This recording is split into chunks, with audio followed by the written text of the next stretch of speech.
So, what is it about the Haftarah and the Torah reading that can provide us with a sense of comfort? Who wants to be Nachshon ben Aminadav? Jerome.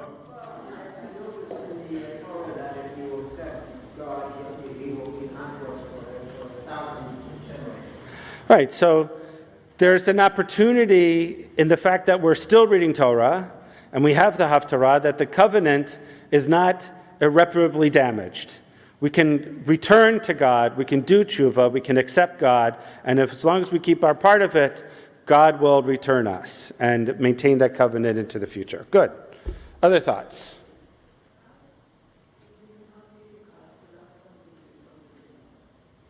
I didn't hear you.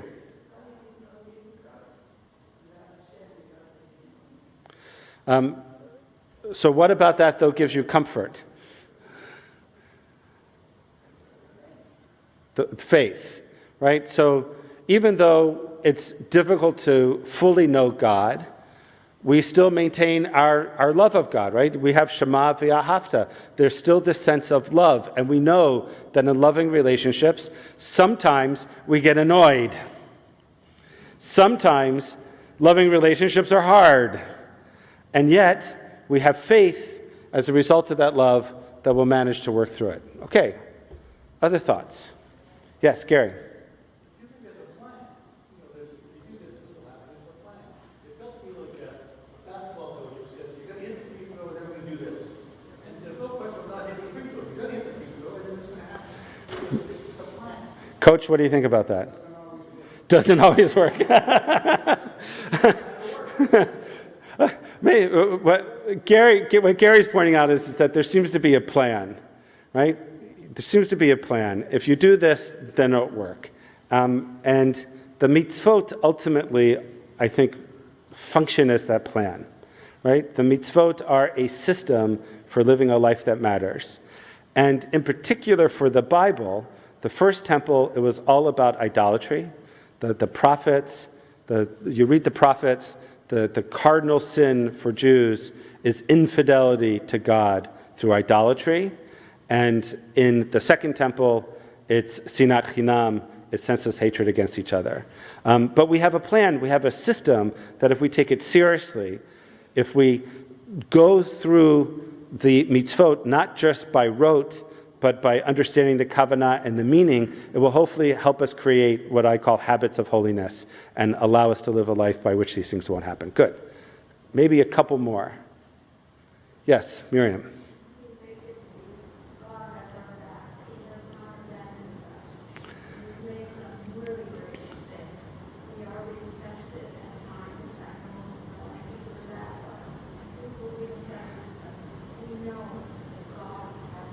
Right, so certainly for the Torah and for the Haftarah, even though we were unfaithful, even though we were exiled from our land, as I said previously from the first comment, Jerome's comment, that the brit, the covenant, is not completely damaged. God still has our back as long as we return to God. All right. Certainly, I'm sorry?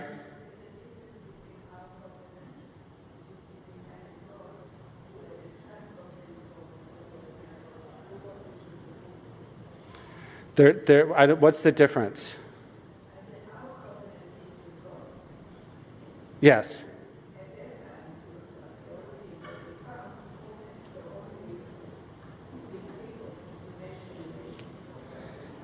I'm not so sure that's fully the case. I think that in the ancient world, in the ancient world, covenants were there were covenants between people and people, but there were also covenants between God and the people. If you look at the Hammurabi Code, for example, and you compare that to the Ten Commandments, the king was God in that system, but the Aseret HaDibrot, if you compare it to that, there's a lot of similarities we can learn from it. I want to. So we have the ongoing brit of Torah, We have the Aseret HaDibrot still apply. We have Shema V'Ahavta that we recite morning and night in order, as Gary said, to help create this system, this plan of helping us learn to be faithful to God. And we have this Haftarah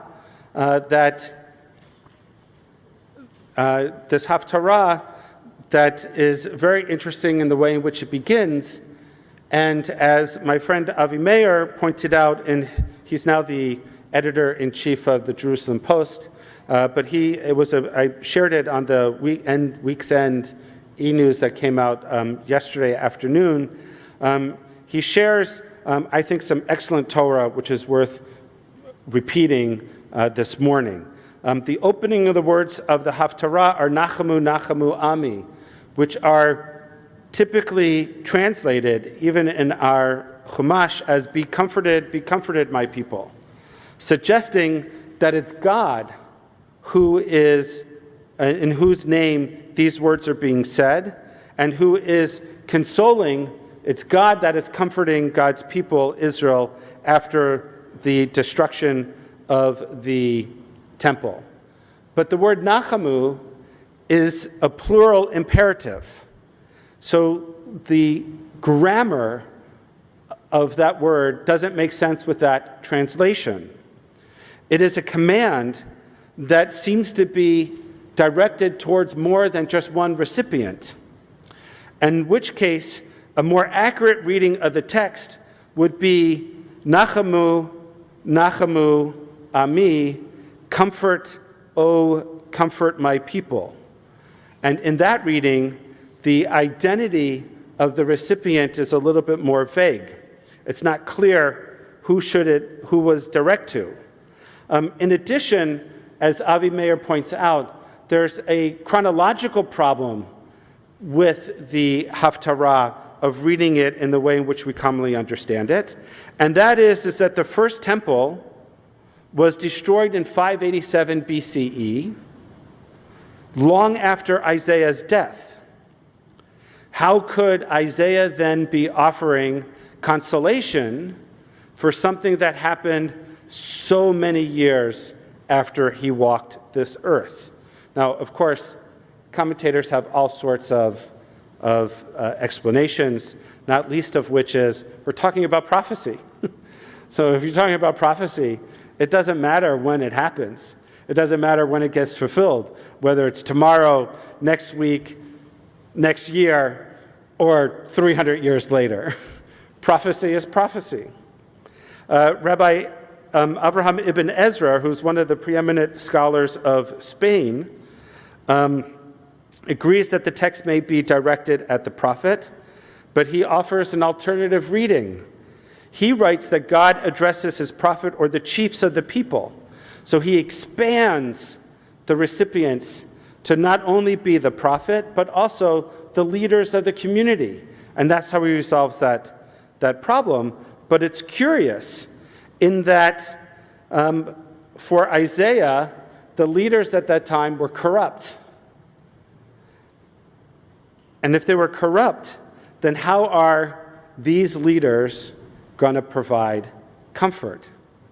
Which I suppose, Elaine, is the conversation that we were having during the Haftarah. Right? I pointed out that just yesterday, 4 members of Likud publicly announced that they were not going to support any more judicial reform without compromise.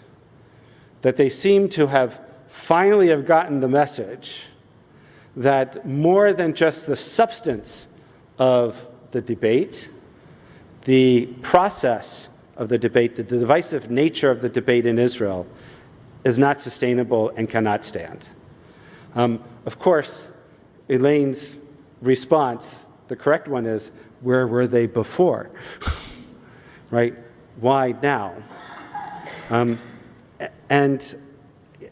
you could say the same thing that after the debate and in the eve and in the days after Tisha B'Av, you heard Prime Minister Netanyahu be a little bit more conciliatory, and you heard leaders of the opposition being a little bit more conciliatory too. Perhaps the lesson is that it's never too late. It's still not yet too late. And maybe the coming of Tisha B'Av, which didn't seem to impact them on the fact that it was on the horizon, but maybe the break of having this holiday, reading the commentaries and the text itself, thinking about the impact and the meaning. I mean, that's an amazing thing for me, right? You want to talk about Israel as a Jewish and democratic state? Everything that I've been reading in this last week has been framed around Tisha B'Av. It's been framed around Tisha B'Av. The metaphor that we use to describe the danger of the divisiveness is framed around a Jewish commemoration, around Jewish history, around Jewish belief.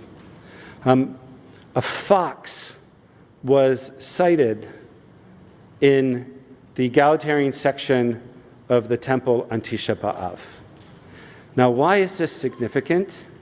Because according to the Talmud, Rabbi Akiva saw and other rabbis were walking through the ruins of the temple, the Beit Mikdash, and they saw a fox.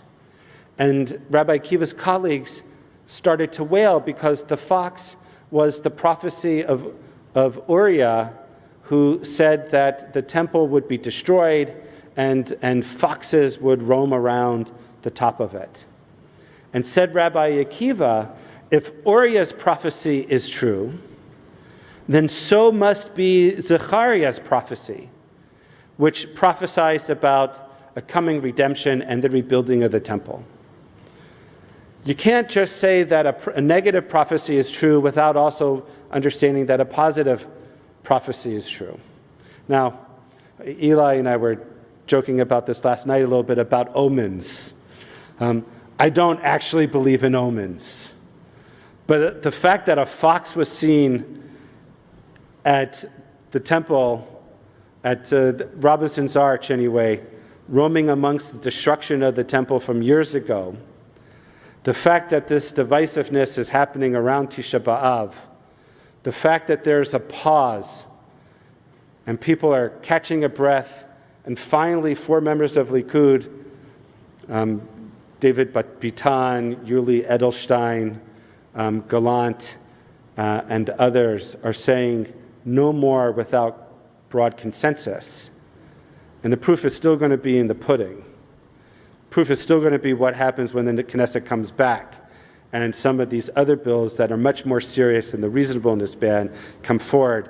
The fact that, at least at the moment, Tisha B'Av seems to have hit the pause button, that gives me hope for the future. Gives me hope for the future. And if I take the really long view of Jewish history, the fact that we're here, able to have this conversation about the impact of Tisha B'Av centered around a modern state of Israel, that also gives me hope.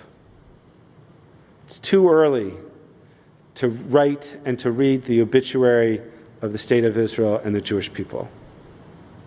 There are too many voices that are still going to the streets now 30 weeks in a row, activated for Jewish values and for the protection of the state. And God willing, the leaders will have learned a lesson, all the leaders, not just the government leaders, but also the opposition. God willing, everybody who's in a position of power and influence has learned a lesson and will take this time before the next Knesset meets to do the very, very hard work to ensure that we can pull ourselves back from the brink. And Tisha B'Av will remain a commemorative holiday, not an actual one. Ken Hiretzon, may it be so.